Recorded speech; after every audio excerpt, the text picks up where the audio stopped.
abandoned ship. Oh no! Here we go.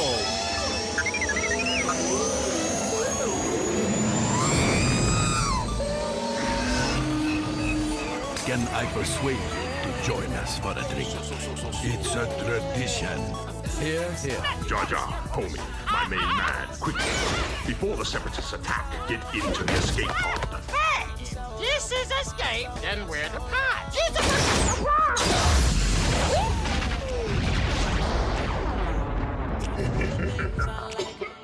Welcome back to Star Wars Escape Pod and our series look back of Ahsoka Season 1. We have a number of special guests this week, including our co-host Blake and Bryce, as well as our good friend Darian. So we are very much looking forward to diving in and just talking about retrospective of Ahsoka Season 1 and things that we like, things that may have been missed opportunities. And we're going to hear a quick word from Kyle and Dan as well. I believe they're sending in some kind of retroactive, here's my 2 cents kind of thing, as they were not able to make it, but we'll see. So without further ado, let's get into it.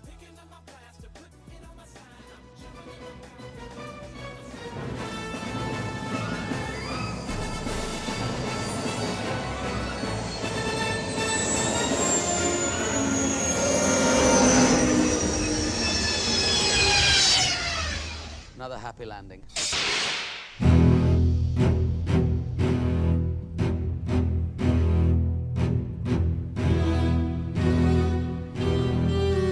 All right, welcome back, sir.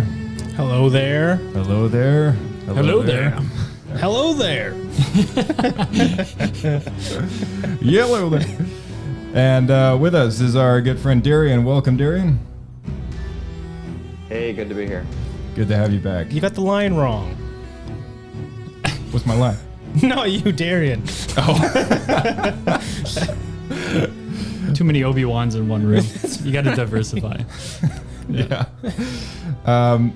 So Darian, we haven't had you on since the Ahsoka after shows sort of started, and I don't think we've had Bryce on. Man, No, we haven't. I've been gone for as long as Ezra has been gone. Like, I missed you guys. Another Lovely being galaxy. back. Yeah. You guys rode in on the same Purgle or what? Yeah, I mean, you guys traveled across the galaxy to come find me, right? We needed to know what your thoughts were on Ahsoka that badly. I was actually riding a scooter. No wonder it took you so long. Nice.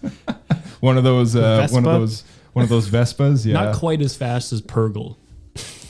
Yeah. How many spinning tricks can you do on Yeah, that? it was fast enough. Yeah. Nice. He's got his little Anakin Skywalker helmet on. His hair is flying through the... Nice. I'm surprised you're able to buy one from those modders. And got those clinched. He built it himself. Yeah, Bryce, what do you think overall of the show? Looking back, what's your take? I mean, it had, like, for me, it had its ups and downs, but I was always excited to watch it every night, like every week, right?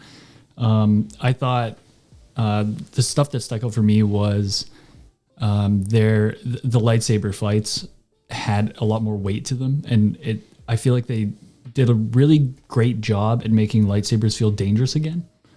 The way that they paced around each other during the duels. It really made it opposed to, say, the sequel movies. I guess opposed to recent maybe lightsaber fights where it feels like they're just trying to fight to make them look cool. Right.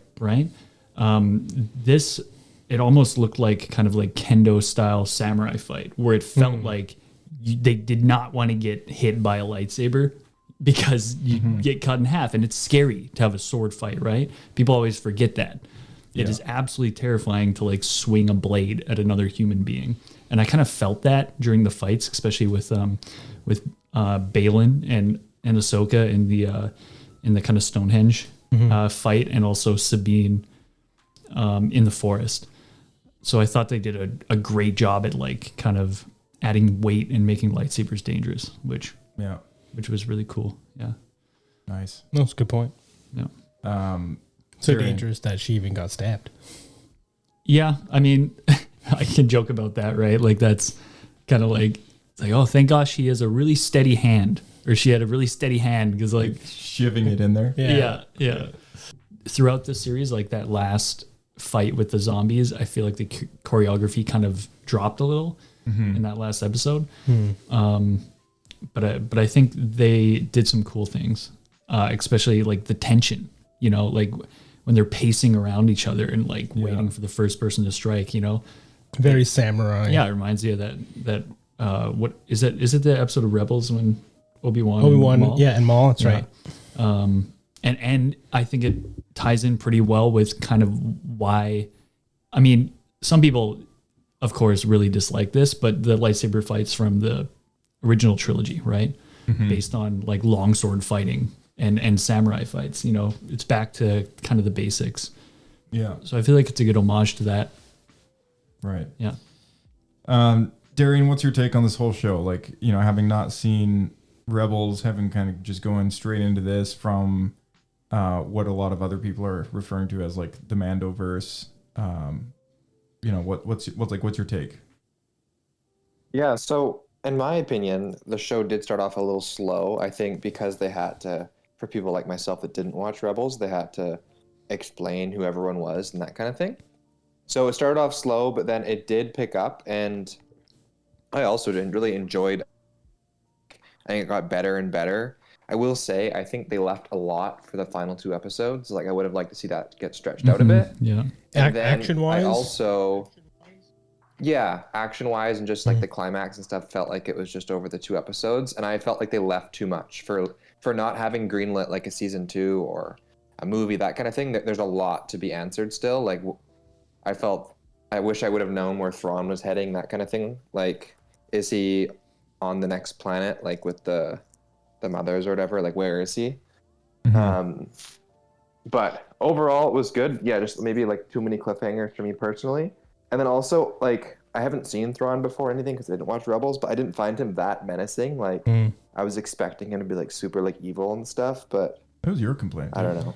Well, Thrawn's not supposed to be particularly evil. He's not Palpatine or Vader, but he's supposed to be extremely cold and cunning and clever. And I don't think they portrayed that very well. I mean, they didn't really have a lot of time to do that too. They had 2 episodes, right, where he was really in it. Yeah, but even within that, they could have portrayed him more as he was in the books, or he was always several steps ahead, and then only through Jedi ingenuity were they able to get a surprise win at the last minute. Which they just had him basically fail every time. It's so tough. It must be so hard to like have a character like Thrawn in a TV series where you need the heroes to win, like right, in a short time. Like, unless you want to have like I guess they kind of did. It was a bit of an Empire Strikes Back ending where, of course, Ezra gets back and the other 2 are still stranded there, right? But And Thrawn's back. And Thrawn's back. Yeah, as well. What's funny is how I'm explaining how Thrawn should have been portrayed was exactly how Sabine, Ezra, and Ahsoka were portrayed. It was kind of reversed, right? It was like they won every fight, but then lost the final one, where they got stranded. So really, Thrawn won in the end. But it's just funny that, as I'm saying, this should have happened to Thrawn is exactly what happened to the rest of the crew. It's like they're like the reverse roles almost. I like how Ahsoka at the end of those, she pulls the Thrawn and goes like, "Yeah, but this is all part of the grand plan. Yeah, we're meant to be here." Sure. The will of the Force. Yeah. Sore loser. In Rebels, is Sabine this annoying? Like, I found the character really annoying, and especially when not she as bad first as got Ezra. when she got to the new planet, and Ezra's like, "What happened?" She's like, "I don't want to talk about it." Like, are you kidding me? There's so much to explain to him. He's been sitting on that planet for years, and you're just gonna like be like, "I've had a long day." Yeah. That's a good Give me point. some gossip, man. I've been like talking to these weird little turtle things for 10 years. I want to talk about his sardines. Yeah. Starting off with the obvious, the elephant in the room, or the big purple Lasat not in the room, which is Zeb. I looking back at the show, you know, I just thought to myself, like, why isn't Zeb in this show? Like even for like a small appearance, just didn't Weird. show up, right? It's so weird. Yeah. Especially because he's kind of related to the X-wing pilot character, right? Yeah. who he it's like part of the interacts with. He shows up in Mandalorian, but they don't bring him in for Yeah. Ahsoka, right? It's like the best Maybe that's why. circumstance. Maybe he's got another story. Maybe I don't know. Like I mean, I don't know where he's off doing, but like what I thought was looking at that final scene when Ezra kind of gets off the shuttle and he like takes off his helmet. All I can picture in my head was like Zeb kind of like pushing through the crowd and getting to the front, like, kid. Yeah. Yeah, a little bit of a missed opportunity. Yeah, there, just right? one shot, man. Yeah. That's all you needed, right? And You're right. just- That would have been a great spot for Yeah. that. yeah, because they had like all those like pilots and people in the hangar. Like Yeah. he could have just come back from somewhere. Who knows, right? I don't care why he's there. It's just like just throw him in there, right? Would have been nice, but Maybe anyways, a financial decision. maybe. Well, I mean, they had him made already. I don't know. the character, right? Like all the Yeah, yeah. This is a Dave Filoni question. it Well, is. it could be just leaving something for not throwing out all their tricks in the first season. Could Yeah. be. But one of the biggest complaints of the sequels is they didn't do the family reunion, the original cast. So I hate for them to not do that at some point as well. I was expecting that and it didn't happen. So Yeah. we got Ghost Anakin, but we didn't get Ghost Kanan. You know what? I don't really care for Ghost Kanan, only because What's wrong with Ghost King? only because we've never seen him in live action before. I feel like a lot of people would have been like, "Who the heck is that?" Right? I feel like would you want it to be played by Freddie Prinze Jr.? Because he actually, I would say, looks kind of like him. Just dyed his hair. I don't know. And Keanu I, Reeves. that would have That'd been be great. I think I feel like that wouldn't if be someone bad, like right? that though, if someone like that came in and played Kanan, that would overshadow Kanan. Yeah, for sure. You know what I mean? It's like freaking Keanu Reeves in Star Wars. Yeah. I don't know. Darian, you haven't seen Star Wars Rebels, so what's your take on all that? I haven't. Yeah, so it wasn't exactly a miss for me. I mean, he was in the last show, wasn't he, Zeb? Yeah, I just he remember was. him Yeah, being Cameo in, season like the three. one bar kind of thing. Yeah. So I don't exactly know how effects work. If it's as simple as kind of if the character's made, you can put him in. But Yeah. I don't know why they wouldn't include him if everyone else was there. Yeah. No, it's I think it's unfair to the character in a way. Like it's just, like why? But Justice for Zeb. what about Is that what it was for like Chewbacca and Han dying? Remember everyone got real mad about that? Yeah, I remember. Yeah. I was among them. And then JJ's like, "Oh, just give him a medal. They'll make him feel better." Yeah, that, Oh, right. that kind of ticked me off. That was like throwing a bone. It's like, here you go. Like, I don't know. 40 years later. I was out there picketing alone. I was justice for Max Rebo. He didn't show up in any of the sequels. Darian, what's your take on a Kanan showing up? Because you know who Kanan is, but you've never you haven't got attached to the character. You haven't seen the show, but if some dude showed up with a ponytail and stuff, would you know who he is? No. Okay, maybe not.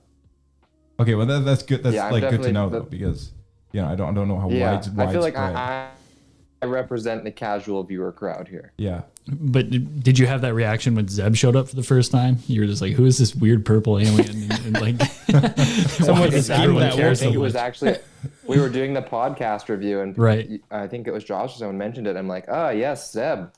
Yeah. I didn't know who it was, but I'm happy that they had him in the show for sure. Yeah. Awesome. Epilogue 2 wrapped up with some very familiar Rebels music. And I don't know if you guys caught it, but I'll play a little bit here. So this is thanks to the Kevin Kiner soundtrack. Ahsoka Volume 2 is now out on streaming. And I'm just going to fast forward to like the very kind of the last minute here. Take a listen to this.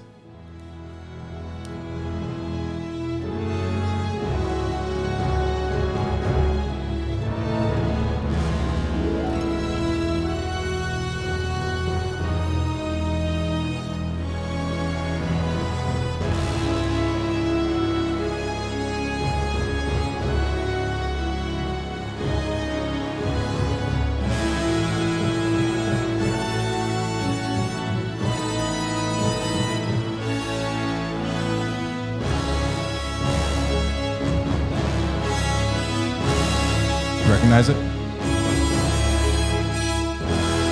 I think it's one of those things where you say what it is and you're like, of course. Yeah.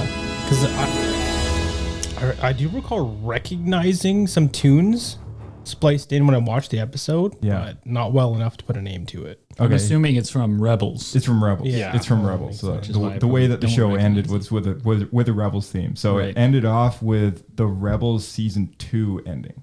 Oh, random. Yeah, Instead yeah. of season 4.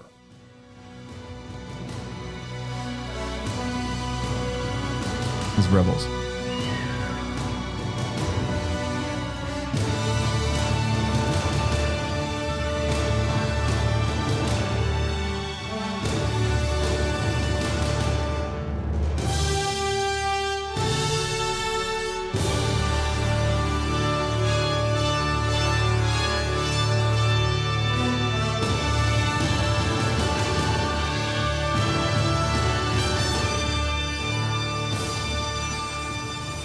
All right, that's it. That's that. I was like, wow, that's pretty cool. That's a cool parallel between kind of the ending of a season nice score. 2. It was a good score. Yeah. And I was thinking in my head, why season 2? And season 2 is the last time we see Ahsoka And other Vader. than the epilogue. Yeah. I gotta throw a question out to the room there because this is overall like looking back at the series.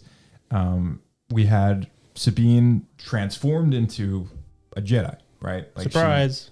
Surprise. Right.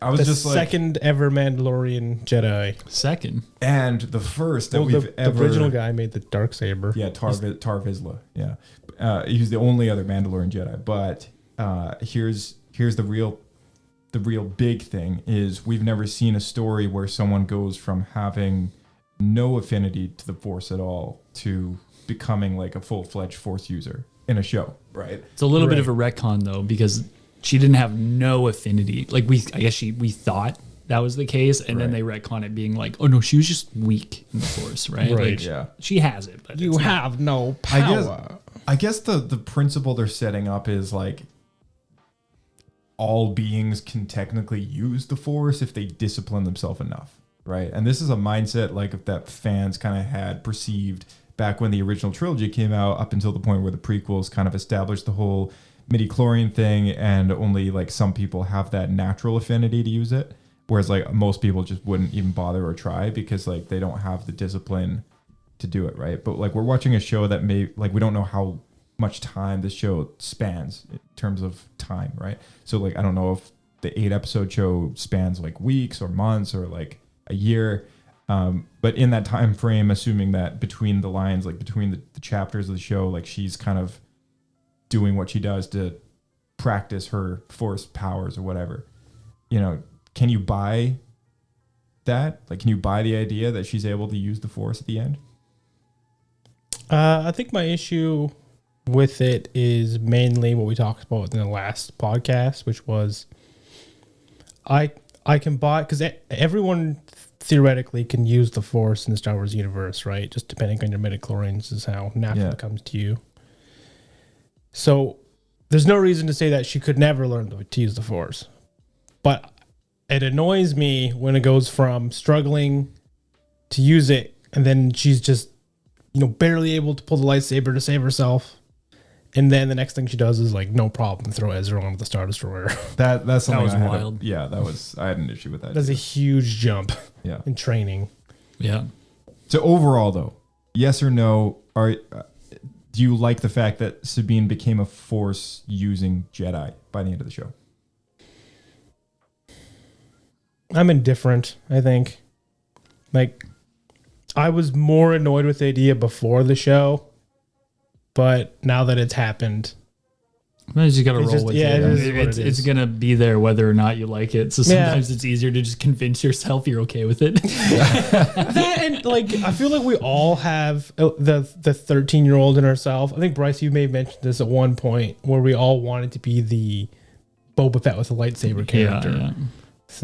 So now that it's happened, you can't really be like, I don't like it, because they're giving it is a little bit of fan service, right? You get the Mandalorian Jedi. so that means Yeah. every role playing game from now on is going to have someone playing Mandalorian Jedi. And I hope they kind of, because I kind of get it. Like maybe she can't be the most powerful Jedi, right? But maybe she has to I hope in maybe in the next season she has to kind of be okay with that, right? And dig into her Mandalorian roots and be some sort of amalgamation, right? And maybe we will kind of see her. What I really want is I want to see her lean in to the lightsaber blaster kind of combo, you know? Yeah. The That'd be cool. Cal Katarn kind of. Cal Kestis Yeah. did that in the sequel to Fallen Order as well, which was pretty cool. Yeah. You can choose that stance. Here's my question. Do you think she's going to fix the Darksaber? No. Okay. And I 'cause don't think she should. She's at Mandalorian heritage now. Yeah, no, forget the Darksaber. It's gone. It's gone. I hate when they break a lightsaber and they fix it. But anyway, Bryce, do you like, yes or no, do you like the Force using Sabine? I guess I'm pretty okay with it. I'd say it was unnecessary. Okay. I think she was like, she's cool enough being a Mandalorian, and we have enough Jedi already. Yeah. Ezra's there, Ahsoka's there. Maybe Luke will show up at some point. I guess it kind of depends where they take it. I think they're all going to be in in Luke's Jedi Academy when it burns down. Yeah. Darian, what's your take on this? Yeah, I mean, I'm pretty indifferent. I will just say she got really powerful really quick. Like that kind of force throw she did in the last episode, I believe, seemed like something that takes many years to master, I guess. Yeah. Where... Yeah, like there's no way you're doing that powerful, jump with it, very right? Yeah. Hey, Francis just joined us. Hello, Francis. Hey guys, Hey. how you doing? Good. How are you? Not too bad, not too bad. Awesome. Yeah, nice of you to join us, man. Yeah, thanks for hopping in. And what's your take? Yes or no? Do you like that Sabine became a Force using Jedi at the end of the show? And go. I mean, in all honesty, I don't really like it. I feel like it was really out of left field that Sabine even started training with Ahsoka. And, I mean, thinking about the last episode for the past couple of days, I think it's really weird that she can even use the Force as well as she does. Yeah. But I do get a part of the adrenaline in the moment being able to do certain abilities, but I do agree that she's a lot more powerful than she should be, especially with someone who with like absolutely nothing as training. I ran a Twitter poll on this, and I got 42 votes, so it was actually a decent amount. And it was, do you like the fact that Sabine became a Force using Jedi? 52.4% said yes. Oh, really? So it was very, very close. That's more than I would have expected. It was close. Yeah. And I think, I don't know, whoever took the time to hit an answer, maybe if more people got in, the result would have changed. But yeah, 47.6% said no. And I would be in that. I couldn't vote on my own story, but I would probably be in that camp as well with Francis. I think it was very out of left field. I like the idea that anyone can be disciplined enough to get to that point. I don't like how they did it within the time frame of one season of this show, right? I think if they drew it out a bit longer, it would have been a bit better. I could see her maybe doing the lightsaber thing at the very end, but barely kind of thing. And the whole Ezra chucking off the cliff was just kind of terrible. I was like, okay, no, that's kind of stupid. I was really hoping he would just fall. It's like, can Ahsoka not just take the time out of her busy fight to just spin around, pull one of those spinny guys from Book of Boba and just go boom and just force push them the rest of the way? It's anything except her, right? But I don't know. Maybe that's just me.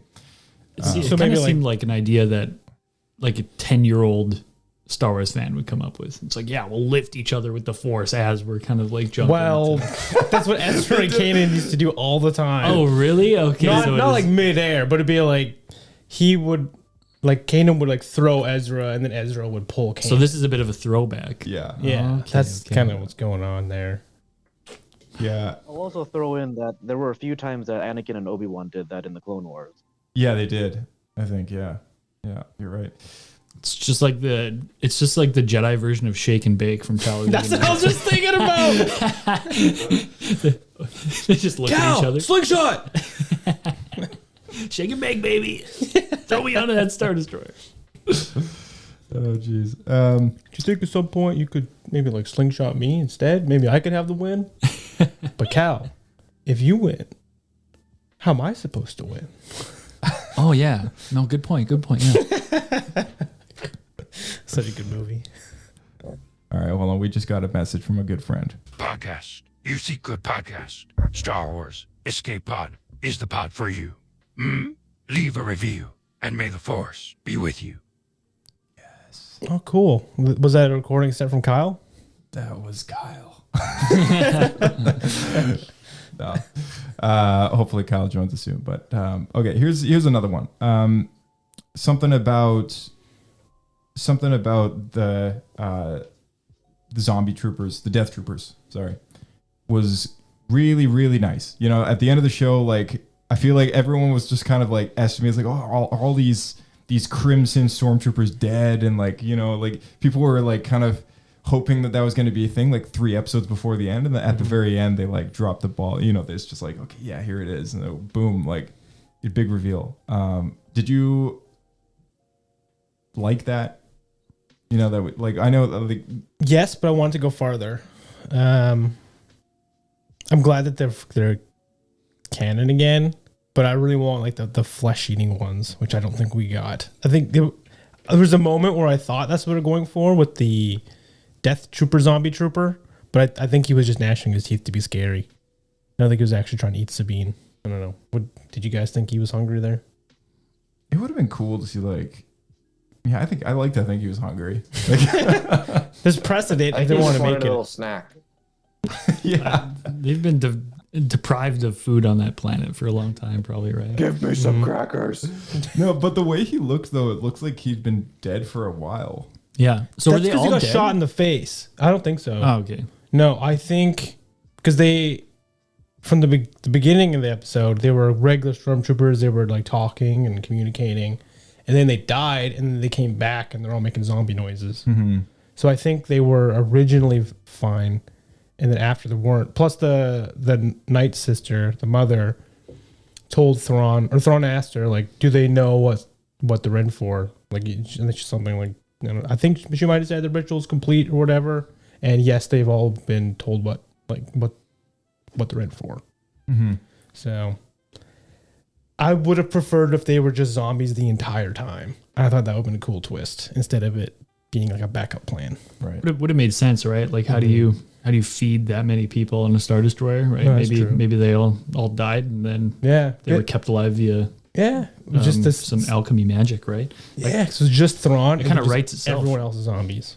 Mm-hmm. I think when we were because this whole Death Trooper thing was a highlight for me in the last episode, but you know, I think it was Shauna who mentioned something along the lines of back when this spell has been used before, it takes a great amount of energy to continue the process, right? Like the ritual of, you know, because in Clone Wars when this happened, Grievous kills the woman who was doing this as well, and then all of the corpse troopers or whatever, the Night Sister corpses were like they fell apart and kind of disintegrated or whatever. So I guess unless they wanted to retcon that and maybe change some sort of, maybe they make like a magical ball somewhere and that's like where the essence of the source is coming from, who knows? Well, let right? me Like, throw this out. What if what we saw, and in Clone Wars as well as in this, that's the Night Sister's version of it, but maybe there's also a Sith alchemy version which has more permanent effects, but maybe it makes them more zombie-like. that'd be cool. Because Sith alchemy seems to be quite similar to Night Sister magic. Yeah. In the current canon. Yeah. I liked it. Yeah. You know, it would have been cool if they're all dead already, but I don't know. Then they couldn't like chant Thrawn, right? When he That's walks a good in. point. There's not just one way to make a zombie, probably, right? No, It's a big universe. Yeah. That's what I'm thinking. Yeah. Let's hope yet. Yeah. Have her cake and eat it too. Dan's 2 cents here. He says, Ahsoka show overall 2 Pablo points. Overall, I really enjoyed the season. Looking back, I kind of wished maybe more happened with Thrawn. It was a lot of setup and a lot of scenes with standing around and talking. Highlights were the many lightsaber battles, great casting, especially Sabine, Ezra, Baylan. Zombie Troopers, Anakin Clone Wars flashback dream sequence. Also really enjoyed Hu Yang. Solid season, left me wanting more, and I felt they did justice in bringing the Rebel characters to life. Wish we saw Zeb. So thank you, Dan. No, I agree with all those points. He actually covered a lot of bases there. Yeah. Looking back at that Anakin thing, Darian, maybe Francis, maybe you can chime in here. What's the like? Because I haven't heard your opinion, or either of your opinions on kind of what you thought of that sequence. So maybe Darian, you can start. Like looking back at that sequence, like what did you perceive it to be? Did it happen for real? Did it kind of all happen in her head? Did you like it? Did you like the whole kind of Anakin going dark and one final lesson he's got to teach her, all that stuff? This is specifically referring to the episode 5, World Between Worlds. Yeah, section. the Shadow Warrior, I think it was called. Yeah. So to me, it seemed initially kind of weird because like did she fall into the water? Did she die? Like I don't really know what happened there, but as far as what happened in the World Between Worlds, I thought it was really cool. Great to see Hayden Christensen back, and then I don't know, seeing all those flashback scenes and like seeing the continuity they had, like it was really awesome. And I like how we kind of went evil and then we kind of voiced like Darth Vader and then like Anakin, like that was really cool. So in the end, I felt a little bit confusing as to why it happened. Like, was it happening in her head? But the scenes itself was really cool. Awesome. And what about you, Francis? Personally, I think that it did happen, quote unquote, because at that point Anakin had been redeemed. And so I feel like it was a part of like his Force Ghost reaching out to Ahsoka and telling her like the truth that like he didn't finish her training and he wanted to, have some closure with his Padawan since he was watching over her the entire time.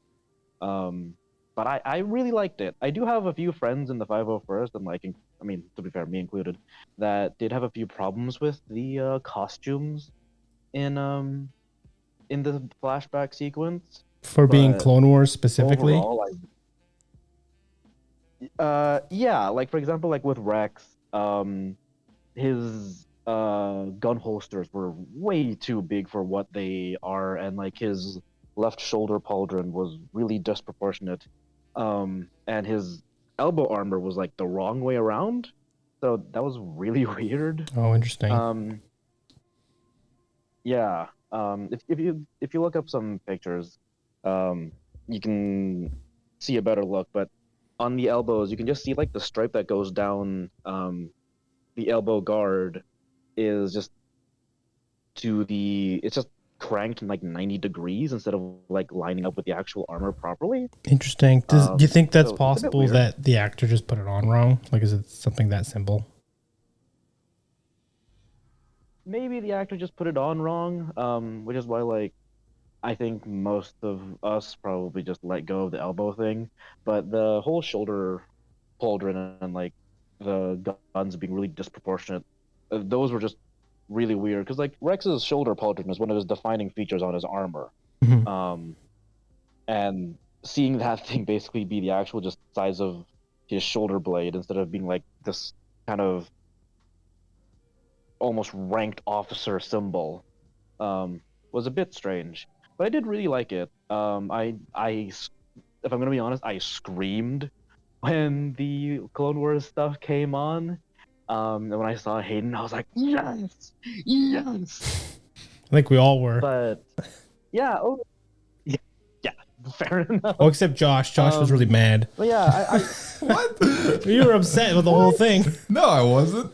No, I loved seeing Hayden back. I was also I'm on the same page with you though, Francis. I had a big problem with some of the clone costumes. That's what it was. It was the practicality of the clone troopers in some of the shots were very odd, very clunky. Oh, right, because you're upset about it being live action instead of CG clones. That's what you're saying. Yes. Yeah, I prefer the CG clones. You can usually tell. I 100% agree. Yeah, you can usually tell when they're CG and when they're practical. And I just like the clean, like the clean, neat sort of look of the CG clone better. And at this day and age, they don't need to look like video game characters. When I watch my movies, I want things to be as unrealistic as possible. Well, like, okay, like the thing is, it's like there hasn't been a lot of CG clones lately. Like, there's only been the one use of them in like the Grogu flashback in Book of Boba, and they every other time, Andor, Kenobi, this show, in the forefront at least, there's been practical clones, right? And I like the look of the CG better. And when people think of the CG clones, though, they think back 20 years to what the CG clone looked back Attack then. of the Clones, yeah. Right? But it doesn't need to look like that anymore. It can look so much better. And they just refuse to do it. Yeah. And in Force Awakens, they had CG stormtroopers in the big hangar bay. When you see like the TIE fighters ripping out of there, and Finn and Poe are like doing their thing. The big, huge, just complete animated scene. And you can't even tell. Like, you can't even tell that the stormtroopers in there are like just CG. Like, they're not there, right? But they look great. They look like they could be there. And all the marketing on that show really brought an understanding to a lot of fans that there was going to be a lot more use of practical material in that movie. Right. And going forward, they've kind of tried to maintain that image. And I just think sometimes when they go out of their way to do something practically, it doesn't always look that good. Fair enough. For sure. Yeah. Yeah. And I mean, we all grew up with CG clones, right? Like, Yeah. Yeah. And that's when you first see them, especially in it really reminded me of like Revenge of the Sith kind of clones, right? When they're like on Utapau, like jumping around on top of the crab droids shooting, right? Yeah. Like, that's what I think of when I think clones. So, and I mean, we all love clone troopers, right? Yeah. Like, they're like the coolest thing. So when we see something that doesn't quite fit, like when you were talking about the pauldron or like the way Rex looks, we can't unsee it, right? It's just gonna look weird, and it's gonna be hard to move past it. Yeah. Yeah. Yeah. So I think it's tough because it seems like something that's small, but it really isn't. And I think sometimes they maybe overlook it. Yeah. My question with Rex and the Pauldron is, do we have a reference of another character from Revenge of the Sith live action that had a Pauldron? Like, do we have like a scaling reference as opposed to Rex from an animated show? I don't think we do. I think this is the first time we've seen pauldrons in live action. Other than like on clones, because we have them On on clones. stormtroopers, like sand troopers have them. Right. On clones. Yeah. Do you guys want to do like a pauldron special episode? We can just talk about pauldrons for like 2 hours. Well, It was so exciting. Francis, did I catch you say you're a part of the 501st? I am in the midst of joining the 501st. I have a few contacts in it. I am in the works of being the first Revan in Vancouver. Oh, nice. Nice. But I'm also working towards being one of Vancouver's Vaders. Oh, that'd be sweet. cool. I know the other guy. The other Vader. His name's Anakin. His name's Dave. His name's Dave, two other and Vaders, he is in our Discord server. Nice. Yeah. Speaking of our there is Discord. also one other Vader who joined more recently. Oh, okay. All right. So there's 3 of you guys. Soon to be 3. Soon to be 3. Yeah. Speaking of Soon our to be Discord, 3. there Now is they got a 3. video I posted in the general chat, which is a really good overview. I don't know if you guys checked it out yet, but it's called "Why Does Attack of the Clones Look Like a Video Game?" And it's a eye-grabbing title, but it's not done. The video is not done to rag on the Attack of the Clones. Like, it's done from like a loving perspective of like look, like this movie changed the game. Like, this movie changed the industry, and this is why people would use the terminology to describe it as a video game. But as we know from 2002, video game cutscenes sucked. Like, they were like super hard edge geometry, low textures, bad animation, looked like proxy geo everywhere. It was bad, right? This movie doesn't even compare to a video game. It is 1,000 times better, right? But today's, looking back today, it's like, okay, yeah, this is It's rough. It's not holding up that well, yeah. right? They filmed this on a resolution. The first digital camera ever for cinema was less than full HD. And that's what they had to work with. And that's what we have to work with when we're watching these movies, like the episode 3 of the game had changed a bit, but Attack of the Clones specifically. When you watch that 4K resolution on Disney Plus or on your Blu-ray or whatever, you're watching an upscaled, like just beneath full HD resolution. It is like, what? Yeah, they would Like, have you had to could- do a You can lot film of better footage on your cleanup. phone. Yeah. So I will say that's one of the bigger downsides of making that decision is when you're looking with film, like actual film, you can up-res it so easily. Just, get with better tech, you can get better image out of the film reel itself. But with digital recording, that's what it is. So without like AI tech or whatever to filter it, to sharpen everything. So I'm impressed Disney's done as good of a job as they have with it, if I'm honest with you. Yeah, I mean, like it's a game-changing movie. It's an industry revolution, like looking back at that movie, we would not probably be where we are today without it. That being said, I still prefer CG clones.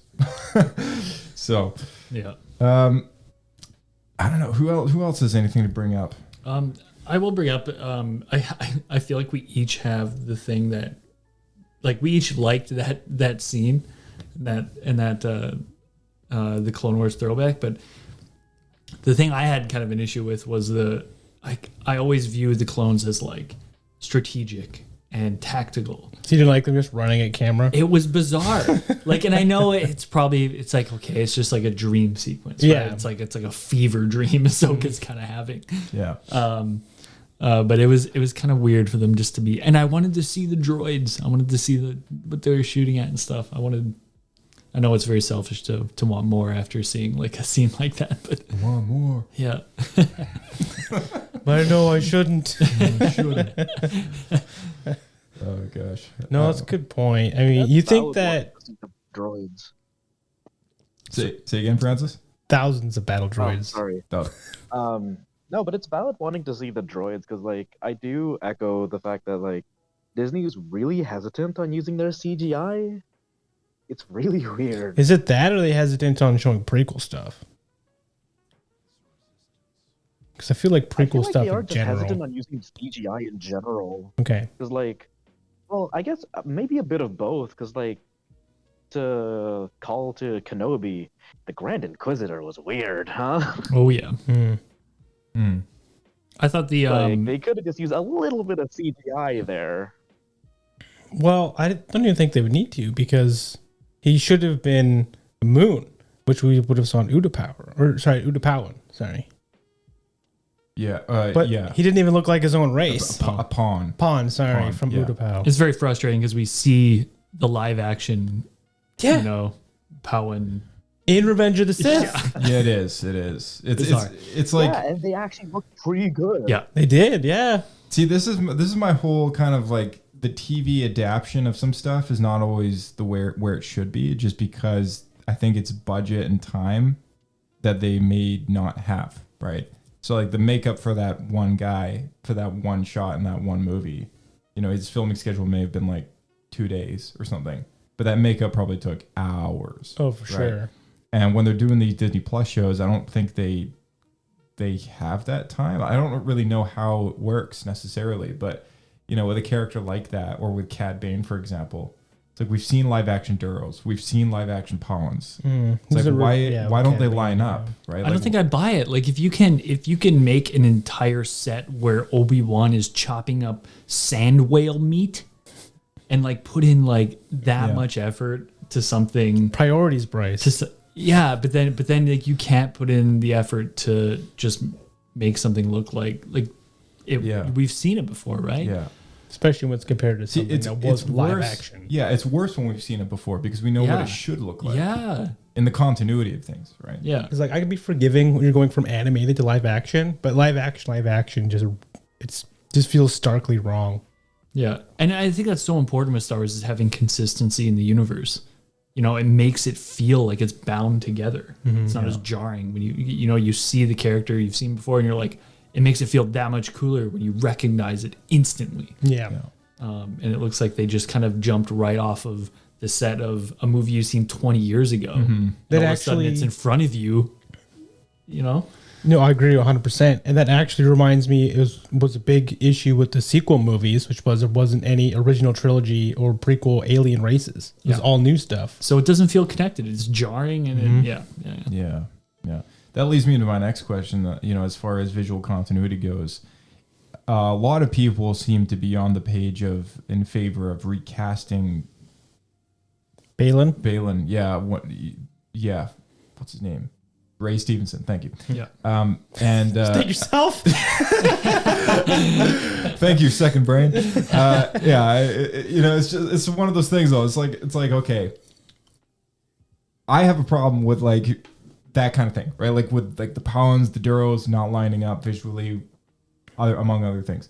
When it comes to an actor, if they haven't like aged up and now someone else can play them, what do you do then? Because I don't think we've ever really had that happen before in Star Wars. Like Just ever. Carrie Fisher, I guess, but they just CG'd her. They didn't recast. Yeah, they CG'd her younger self. Yeah. And it it didn't look like amazing, but it looked as good as it could be. But I mean, at the same time, it's like, okay, it's still her. Like it's not somebody else, right? Other than like super young Leia, but then that's young Leia, right? I think like the most controversial time that we've ever had this come up is Han Solo. Question for the room is, with that in mind, like would the revisiting the whole recasting idea in your head, like would you be okay with it? Yes, but I want an in-universe explanation. Really? I think just to sell it. Because like, if you were someone who wasn't a big fan following all this, I don't think you would recognize that's the same character. That's always my problem when you recast, and it's always a bit jarring. So, just to spitball some ideas, whether he gets enhanced by like Night Sisters or something, and so there'd be like it would be a CG face replacement up to the magic, and then he looks different afterwards. Something along those lines would be my preference. Or I don't know. He's looking for the. They did that in the Smallville. Mother, the sister. They had a guy. They had a really famous actor who played like a villain, like a crime lord, and he was in there for like one episode and he gets shot. But then they later brought him back in a different season, and they couldn't get him. It was like a scheduling conflict. Okay. So they had someone else play the guy, but then they started off the episode with this like major facial reconstruction scene where it was just the new actor. Yeah. And he's like looking at himself in the mirror. He's like, Right. You think they're gonna be able to tell? I mean, that's just to me that sells it. Like it doesn't need to be that rudimentary. Because that totally would take me out of it. Really? You know, I'd be like, come on. Like, But, we have I mean, to do this? Like, in this is this embarrassing, case, guys. Like, what if we find out the son is alive somehow from Mortis, and he makes a deal and then changes him or something? I don't know. I think I thought the son's dead. I'm just saying, like something along those lines. Son's dead, father's dead, daughter's dead.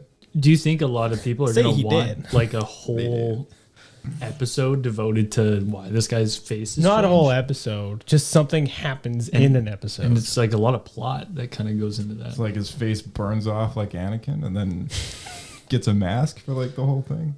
Just put a mask on him. Why not? I mean, he's Dark Jedi. You could totally do that too. They could do it. They could put a mask on him and just leave it on. And then maybe CG his face like the one time it pops up or something. Star Wars fans love masks. You put like a Revan-esque mask on Baylan. Yeah. People love that. Yeah. I think I know someone who personally- could apply for that role. get in there. Send in your application, man. Yeah. They're looking. I think I can like. I feel like it's a very like when it's a scenario where someone has passed away. I feel like I can suspend my disbelief and just kind of be Accept. like, this is I do kind of understand where you're coming from. Where if it's someone that doesn't know what happened and all of a sudden they're coming in next season, they're like, what? But I mean, I'd hope they've been briefed. yeah. I mean, if they're like, oh, why is this guy different? It's like, well, he passed away. It's like, Oh, okay. Like you can't argue that. It's like, well, Yeah. why did they? I don't know. Yeah. It's the hardest part for me though is Ray Stevenson did such a good So job. good. Hey, holy, he was my. Actually, the Dark Jedi were my favorite part of the series. I think. Yeah, I agreed. Yeah. Even more than Thrawn, which was Yeah. I would have expected to be my favorite. They killed it with the villains. Yeah. Dude, it was so good. But that would make it that much more jarring to me. It just feels like the bar is so high. Yeah. Darian, what's your take on all that? I don't know. To me, it's like I think I listened to the last podcast you did. I think one of you guys compared it to Dumbledore in kind of the third movie when they switch it up. And at first, it's like, whoa, like who is that? But then you kind of get over it really quick. So I could see the same here. Like he does have a cool storyline where you could kind of continue it. But then again, they could also just like kind of write him out and just explain that, I don't know, he either died on that planet or something. And I think Star Wars fans would also kind of forget about him eventually too. So it's kind of tough. Like I'm kind of happy with either way they go here. Do you guys think they might CG him?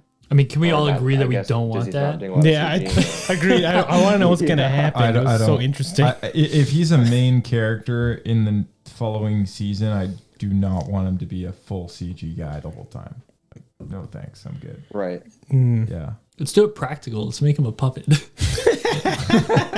I love our practical. Let's make him a miniature on strings. Yeah, because we know that works out so well. I think I'd be okay with a CG face, done savoringly in sparing moments, kind of like. That's the thing. Is it totally depends on how like integral he is to the story, how many scenes he's gonna have. Because if it's just a handful of scenes, like we have Luke, sure. Yeah. But if he's gonna be a main character that's very prominent, then Right. I'm not sure that we're technologically there yet. Nope. Yeah. That is another thing. This show, as Darian was kind of saying, for perhaps him and other casual viewers not knowing what to expect next, there's no season 2. No greenlit season 2 as far as we know. That is partially probably due to all of the strikes going on in Hollywood right now. But thanks to Celebration earlier this year, we do know that Dave is directing a New Republic movie, and it is likely that there is some sort of connection between this show and his film. Seeing as he is this writer for this entire season, he is writing and probably directing his own movie at a later point in time as well. So what's the theory of this show just kind of directly feeding into that movie and,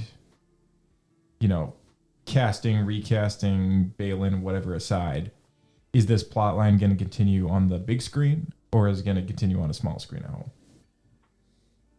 How far away is the movie? I think a small screen. You think season 2? I feel like they'd be something leaked. I think there'll for sure be a season 2. I think maybe after that it'll feed into a movie, but I don't know. There just seems like too much of a gap. Okay. I almost think they will wait and they're going to analyze how well the show did Yeah, before that's like committing to another season, because That's fair. Yeah. that seems to be how they've kind of been operating, especially after Obi-Wan didn't do too well, and all of a sudden, it downhill from Boba Fett, I would say, right, viewership wise. right, and I think a lot of the times we expected another season of some of these shows, and they don't do too well, and all of a sudden it's it's curtains. Where's my Solo 2? Yeah, it's coming, buddy. Yeah, I'm going to throw out a question here. Solo 2 duo. Hey, that's another story that didn't get wrapped up properly. Up until now, just, anyone who's listening, there is a book called Crimson Climb coming out next month, I think, or it's this month. And it carries the story of Kira kind of after the events of Solo.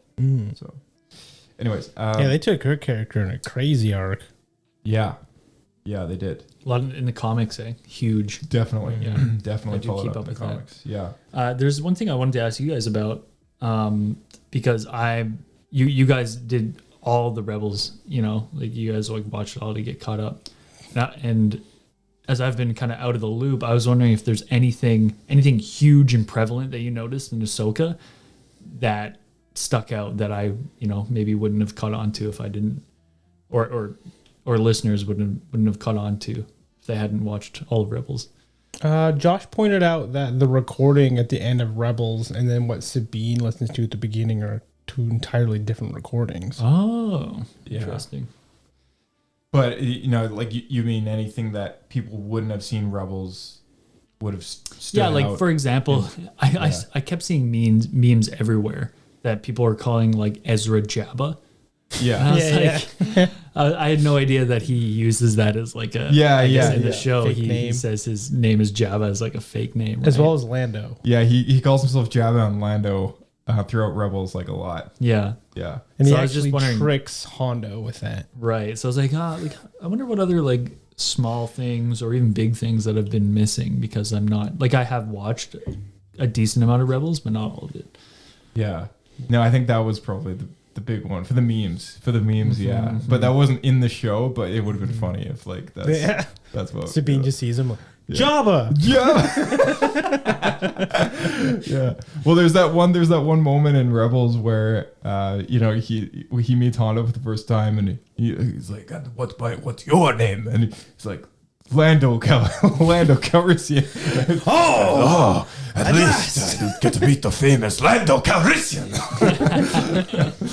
But yeah, I don't know. It's Darian, before you go, real quick, can I get your Pablo points and Poodoos for the whole series, just on average? I know You gotta explain it first. Pablo points and Poodoos. 3 Pablo Poodoos being the worst of the worst. Moved on from there, you got 2 Pablo Poodoos, then 1 Pablo Poodoo, and then Bendu. Bendu's a 50% score. And you get Pablo points, 1 Pablo point, 2 Pablo points, and then 3 Pablo points being the best of the best of the best. Of the best. Well, considering Rise of Skywalker is a 3 for me, I'm gonna have to go with a 1.75 on this. All right. Awesome. That was a joke. That was a joke, by the way. Rise of Skywalker is not a 3. I was like three 1.75. three Poodoos. Oh, and I'll specify Pablo points, I believe. Pablo so on the points. good end, 1.75. Okay. I think the only issue I have here is I would like to see more Max reboot. Max Rebo. Right. He's his own show. Did he show a Book of Boba? Yeah. Was he? I think like he he might was. be in a comic or something. He's been in comics, yeah. Yeah. But like, I feel like he was in Book of Boba in that one scene. Oh, he's playing in the. Garth But Whips. jokes He aside, was in the band, right? Yeah. In Mos Eisley. I'm pretty sure he was Yeah, there. okay. Garth Whips' place or whatever. Yeah. yeah, I thought the series honestly was really good. I really do want to see a season 2, and I hope we get it on the small screen, I guess you'd say, just because I think we'll get it faster. And like I said, there were so many cliffhangers there that yeah. I'm very curious about. So Yeah, you're right. It would be hard to yeah. fit all of that into a movie. Well, I appreciate you coming on, man, and throwing in your 2 cents here. And we will catch you in the next one. awesome. All right. See you, man. All right. And Francis had to go as well, but he said he might be back. Oh, okay. I was But, wondering why he was so quiet. Yeah. We're going to wrap it up, though. So, All right, question I have. before we do that, actually, I wanted to ask you guys, or I guess I just wanted to mention that one other thing I liked about the series is they're kind of delving into the unknown again for Star Wars, right? Like the fantasy aspect of it, of the science fantasy, right? Yeah. There's a lot more like magic. They're going into Mortis again. That's something I liked a lot about the show. I think that's all Dave, right? Because all the magic stuff previously was really just limited to the animated shows that Dave was looking after. At least you let anyone go far back as George doing the original trilogy. Like, do you guys get that sense of like it's so fun to be curious again about Star Wars because there's something you don't know? Because as a Star Wars fans, like we're huge Star Wars fans, like you usually just know everything that's going on. You know every character that shows up. Like That's a good point. it's so nice to be like, I don't know anything. This is mysterious to me. I think that's a really good question, because I think that's why I'm so heartbroken that Ray Stevenson's no longer around, because a lot of that wonder comes from his storyline and what for sure. he's pursuing. Because you don't know what's going on there, Right. right? Yeah. Yeah. Oh, so good. And I really hope they continue, Yeah. and I'm sure they'll find someone good to cast. Yeah, I want to see his character keep going. I don't want him to write him out. yeah. No, I'm right there with you, 100%. Is this the best Star Wars series? No. That's easy. It was good. I would say it's above average for sure. Yeah. Like this is definitely better than Obi-Wan and Boba Fett, no question. Do you guys want to hear the poll? Was poll. Oh, are right. we wrong? Oh no. Numero uno. I'm out of touch 50 again. 56.3% voted that it was the second best show. Can we Andor. say Andor was number one? Yeah. We had 25% vote that it was the best show. Okay. Most people vote that it's the second best. Then 12.5% said third or lower, and 6.3% said it was terrible. It's pretty. I mean, the No. 6.3% margin of error, right? Yeah. Okay. Josh, where do you rank it? Like in I guess your personal ranking. Okay, so Pablo points wise, like I would I haven't calculated my average over like what I gave per episode, which I probably should do before I say what I'm gonna say. But I think I would just, for ease of slapping one out there, like I would say like probably two and a bit Pablo points, maybe something around there. You know, like smidge. 2 and a smidge. Yeah, just north of 2. I thought it was a great show. 2 and 3/16. I think Right. it's easier for me to rank the shows than it is for me to kind of give an accurate sort of. Yeah, and it's tough because I don't think we actually gave ratings to full seasons previous to this. That's what I was trying to think about. 'Cause Yeah. I think if I'm gonna give it points as well, I'm gonna give it like a quarter Pablo point or a half Pablo point more than Obi-Wan. Yeah. Okay, Yeah. so that's no kind of relevant. But I don't know what I gave Obi-Wan, right? So Yeah, Yeah. we only ever did episodes. We didn't do a season overall. yeah. No. But I thought it was pretty good. Honestly, I think they are doing better every time they make Every show. every show. Yeah, they're like So You is say this, that, but the first season of Mandalorian to me still was really good. for sure. Yeah, that's up there. That's the one that's above Ahsoka for me. interesting? I think that's probably what Kirk would say as well. Maybe. He left Andor. If he was here, he really liked Andor too, but I think his favorite show was Mandalorian. Oh, interesting. I thought And Andor was number one. because I thought that too, and then I brought it up, and then I think he said Mandalorian was actually his favorite Is show. Andor not your number one? But Andor is my number one. Yeah, it's my number one as well. Yeah, Andor is I think the best produced Star Wars show. There is nothing in Yeah. there that stands out as bad. Like, yeah. there is That's probably the only one where every episode. other than Practical Clones, other than Practical Clone Troopers, which we did Josh. see, that was the only thing. I thought I loved every other part of the show, and I know it's like for some people it's a bit slower to get into. It Because I is. did hear that, but You know what? Part of it probably is though is when you watch Jason we're- Bourne, though, it's kind of the same. Like there's like the political kind of like side to it that you Right. really have to. spy movie. Yeah, but then you appreciate the story more because like the action doesn't happen without that stuff, right? So I do wonder though if we're also, unfortunately, older fans now, so we almost like stuff to have a bit of a slower burn. no.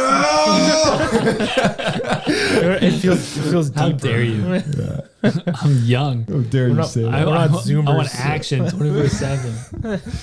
No, I think I have said this too. I have said that Ahsoka is like on par with Andor in my head as far as like because there's such different genres. I feel like Ahsoka has that magical fantasy side that you were talking about, but then Andor's got the rebellious kind of gritty sort of darker tone of Star Wars that we really come to appreciate Yeah, as well. Right? it's very gritty. Yeah, and so like they're hitting different types of audiences, right? And like the pacing of the for sure. story is different, and the production design is different. Like Andor, they approached as if it was a full movie, and all of the sets and everything. And that it felt targeted to they an older didn't- audience. yeah, and they really made a point of saying like we did this show with Rogue One in mind. We used the same cameras. We didn't shoot in the volume. And that was like some things in Ahsoka that I like can't really get on board with. Is times where that it's in the volume and it's just kind of takes you out of it for a moment. You're like, this isn't really happening, and like I maybe I can kind of connect with people that maybe looked at the prequels that way as well, just because maybe the visuals were kind of distracting in that sense. But I don't know. I feel like there was a few things that's like okay. I think like there was less in my way watching Andor, and it was new, and it was like I didn't know what was going to happen next. I know it was like the surrounding like. Well, you kind of did because you knew he was alive at the movie. Yeah, and like Ahsoka is like I don't know what's going to happen next in Ahsoka either, but at the same time it's almost like you can almost predict what's going to happen next just because of the way that the show is kind of done. You know, like. You know, it's class. It feels like that classic fantasy Disney stuff. Whereas like Andor was like so edgy. It's just like, man, like I didn't see him getting arrested and being in prison for 60 days. Like that was like a bit of a Right. Yeah, that's cool. yeah. It's like, Well, dang. let me explain it like this then for me, I think. I prefer low stakes stories. And so I really liked Andor. I really liked the first season of Mandalorian. They're very low stakes. They're really just, it's about that character. Yeah. There's not like a bigger story, you know, the Death Star is going to destroy the galaxy, taking on the entire empire, the Force is ending, whatever. This, I would say Ahsoka to me is probably my favorite bigger stakes series. Yeah, that's fair. So I wouldn't put above those two, but I already have a natural preference for that type of storytelling. So I would compare this more to like the Obi-Wan story, for example, Right. which I think did a better job than. It also, where Obi-Wan felt more like, what's the term now? Just like fan stuff. Fan service. Fan service, thank you. Yeah. Whereas this to me, even though it's funny because you could kind of argue it's fan service, but they recanonized stuff that I've always wanted them to recanonize. So it's like, I guess it's kind of fan service, but it doesn't feel like it was there for the sake of fan service. Right. That makes sense. The one fan servicing moment I think which stood out negatively to me was the whole Purgo. like last I still cannot fully accept the Anakin going dark moment in her vision. Like when that whole world between worlds moment has, and like she's got this whole like Christmas Carol Scrooge thing going on where she's like kind of going through her different selves, and you know they have that moment where Anakin's there at the Battle of Mandalore, and you know she's like, yeah, oh, this is the Battle of Mandalore, and you know he's like, well, you did a really good job, and like this and that, right? And then when he kind of like gives that ultimatum again, where he's like, I said live or die, and like pulls out his red lightsaber. I was like, that's almost like too cool for like what's going on right now. Like it's almost like this is like everything I want, but everything I know that shouldn't happen. Right? Yeah. You know what I mean? Like it's like I get what you're saying. Well, I feel like that's your like your kid side fighting with like your this is adult the side, story right? in my Like, it's head too when I'm cool. like playing with action figures Absolutely. and like Yeah. Lego Absolutely. and stuff, right? Yeah, and I almost couldn't accept it just because it was like Fan fiction. that crazy, Yeah. you know? I wanted to bring up earlier, but I forgot. With that scene specifically, I think they canonized Force Ghosts can look like whatever they want because Sith can't be Force Ghosts. That's under the perspective though that that this this was in a happened dream. physically, Yeah. right? Like that's kind of But why I've been asking everybody. from this perspective, let's say that happened. Yeah. That means Anakin, or like he chose to look like young Anakin in the original trilogy, and Obi-Wan chose to look like old Obi-Wan, because that was always a huge issue with people. Why does Anakin get to be 18 when Obi-Wan has to be this old man? Yeah. So now because the excuse then was that's the last time he was a Jedi. So Right. you're always remembered as your last Jedi form. But now, if this is the canon, they can kind of just choose to look like whatever they want. I think you're right, because in the Clone Wars, there was that one piece of dialogue that Qui-Gon had when he was talking to Yoda, when he showed up as like a bunch of glowing spots in space, you know, and he was like floating around in those glimmers, and he addresses that his training's not complete, that he's not able to fully manifest his image, right, to Yoda or whatever. So whether that's like whether he was talking about Yoda's training or with I think he was talking about his own training with Qui-Gon's training, right? It's like I don't think he was able to manifest himself in that moment, right? And I think like maybe that applies to everybody. It's like okay, like you can like maybe you're right. Like they can perceive themselves in a certain way to certain people. Yeah, I think once they reached that level, that was the other thing that people always got annoyed at was Obi-Wan had to work his way up to being physical. Previous to that, you can only speak to Luke verbally, right? Use the Force, Luke. Same with Qui-Gon, who explained it. Yoda doesn't show up for till the end, and Anakin is then in physical form, like boom, he's just there. He dies and he's there. Chosen one. Well, like maybe the other way to go about this is that you want to show up as like the best version of yourself. So like the best version of Obi-Wan, Ben Kenobi, the best version of Anakin. See, that's what I thought it was until, if this is the case, Anakin chooses to look like Darth Vader. Yeah, but I see. That's why I'm a big believer that this happened all in her head. Yeah, and that it didn't happen physically. I don't think that was actually Anakin. I think that was, something going on with Ahsoka. Yeah, some I think sort of so like too. Force manifestation. Like I think that so was too. yeah. So it wasn't actually in the World Between Worlds. Then. No, and that's why going back to that episode, I think I may have mentioned it, but that's why I think that whole thing was just all in her head because But how do you explain? She's been there Hera's before. kid. She's been.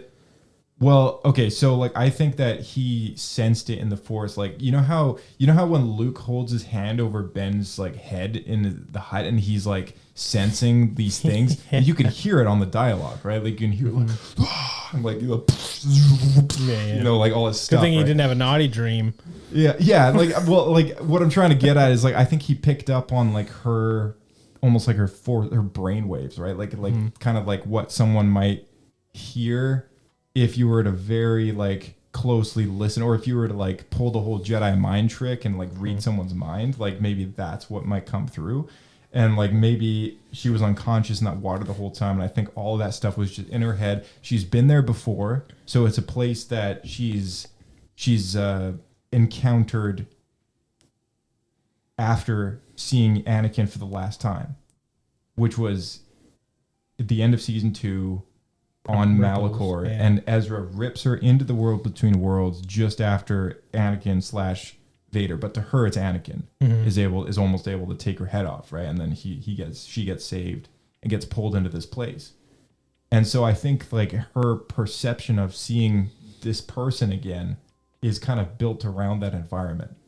And so like when he kind of kicks her into that like wormhole thing and she's like wakes up and now she's in the Clone Wars and stuff like that, it seems very, very dream sequency to me, right? Like it doesn't feel like that's physically happening to her at all.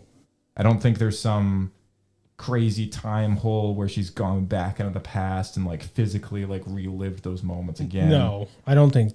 I definitely think it's vision, but whether that vision took place in the World Between Worlds, I guess, is my question. I think it's okay not to understand some of this stuff because I think the Force is mysterious, right? Like I don't think in the universe, oh, sorry, is his name Jason? Yeah, Jason Segula. Yeah. I don't think he, really knows what he's hearing or how he's hearing it or what's going on. I don't think Ahsoka really knows probably where she was or what she was talking to. I don't think she knew it was Anakin or what she, could have been anything. Yeah. So I think it's okay as the person watching the show to also be like, I don't know. Yeah. Yeah. It's tough to like maybe because we all strive to know as much as possible. Yeah, it's fun to live, speculate and kind of fun figure to everything out speculate, too. So I'm glad that at the end of the show they did put Anakin in there, like as a traditionally Absolutely. perceived Force ghost, right? Like that was something that I really got on board with. I was like, that was cool. lovely. Yeah, very nice. Well, that seems to be it. Do you guys have any other maybe notes to bring up, or? I don't know. What do you guys do? You guys want to do like speculations? Like what?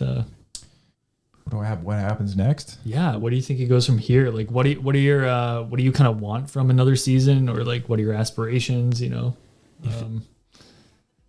I'm curious what Sabine's going to strive for now. If she's a Jedi, does she have to pick which direction to go for? Yeah. Will they ever leave though? It's like, if there is a that's that season first. 2, if there is a season 2, will it just ignore the events in the greater galaxy and focus on Ahsoka and those characters? Like Shin with we didn't talk about Shin, but Shin with like the Raiders. She got screwed over the most. I absolutely love her storyline though.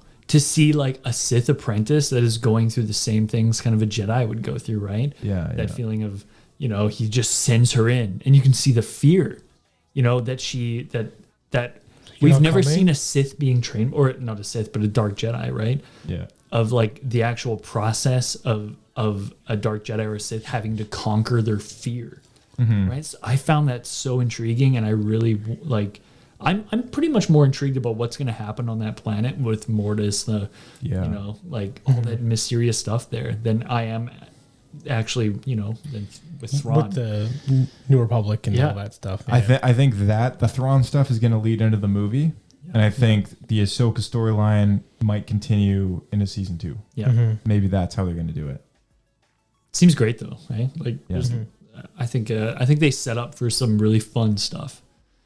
Yeah, I'm very excited for it too. I'm curious how it's going to go. I do think Shannon got screwed over the most though, because the beginning of the series, she's a Sith apprentice, Dark Jedi, whatever. And then towards the end, she's just like living with these vagabond bandits.